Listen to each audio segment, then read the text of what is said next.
Pang-ilan na yan, Nay? Kailan ka na? Hindi na inik. Ang sexy naman na parang dalaga yung nag-exercise, ah. Ayan, nanay ko yan. 100 na. Parang, nakita nyo, no? Parang bata siya, no? 84 na yan. Mag-84 na yan sa November. Ayan. Ganyan, kalakas si nanay. At, tingnan nyo naman ka-sexy. Oh, umbok na umbok ang puwit.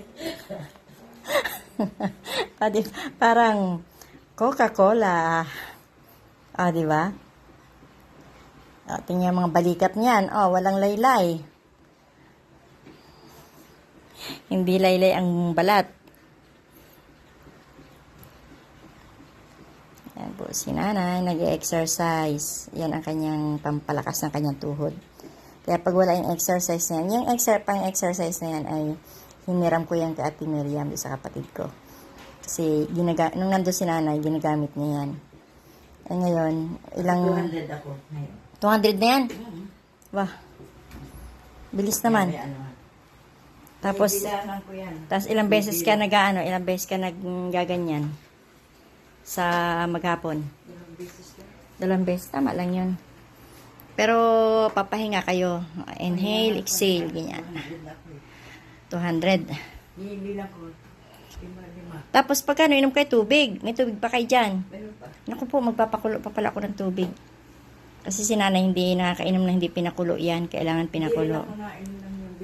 Pag yung mineral water, yung sa container, yung mineral water na pinapadeliver, naku, asahan mo sa sakit ang tiyan yan. Kaya kailangan pinapakuluan ang tubig.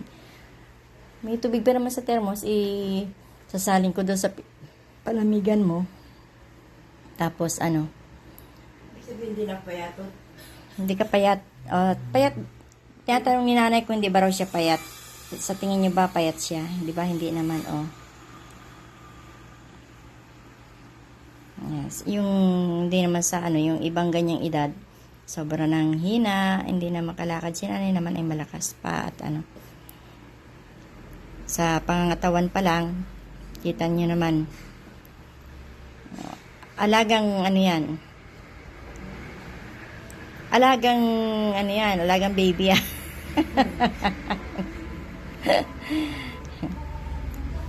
Kaya yan ay kailangan ay maging malakas, maging yung bang nakakalakad pa sa edad na yan, mabilis pa yung katawan niya.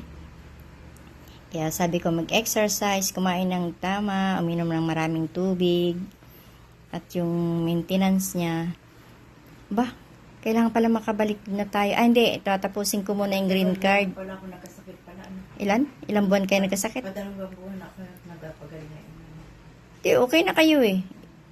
Nakaraan, hindi ko sa buwan. O, syempre, nagkasakit siya noon, kaya dito ko muna pinaano sa bahay para na tututukan.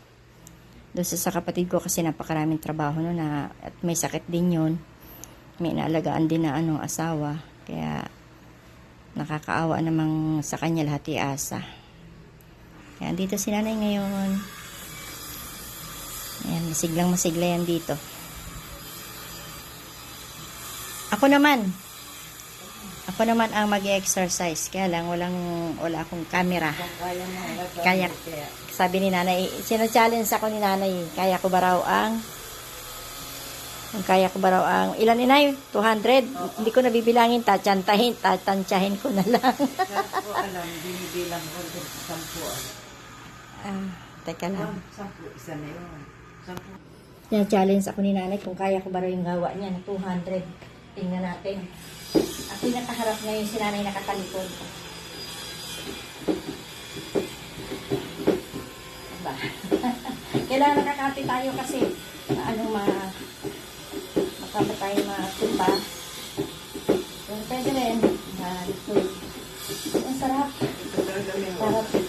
Ay, maganda. Imbay. Oh. Imbay. Ay, hindi pala naalis yung walis ko doon. Tapos ko lang mag-map ng sahig. Naglinis ako sa labas. Nagdilig ng halaman. Daming trabaho sa bahay. Pati tapos ito, magtutupik naman kami ni nanay ng pagkadami.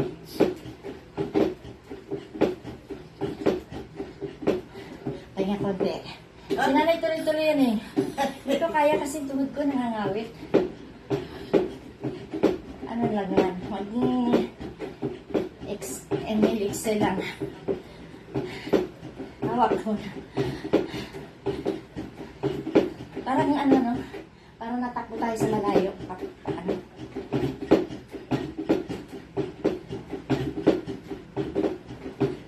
Takbo. Sarap exercise ito. Masakit ito. Nangawit ako. Sinanay talaga nakakatuhan talaga niya nito. Oh, hindi ko nga bilang ito. Malay ko, ako naka 300 na rin ako. Oh.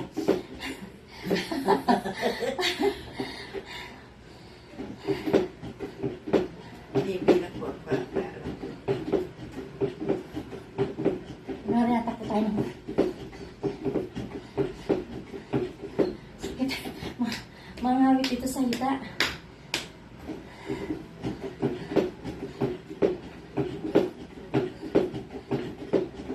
Malalaki ang ating hips.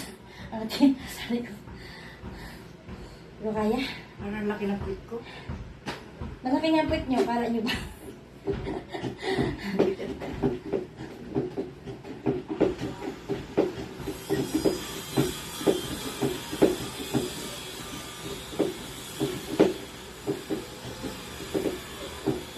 Tama na. Nag-booking na ako kanina. Sagana na ako sa exercise. Kaya na madaling araw nag-walking na ako. O ilang kilometro din yung nilakad namin. Ay, hindi pala. Pabalik lang pala kami naglakad. Kasi,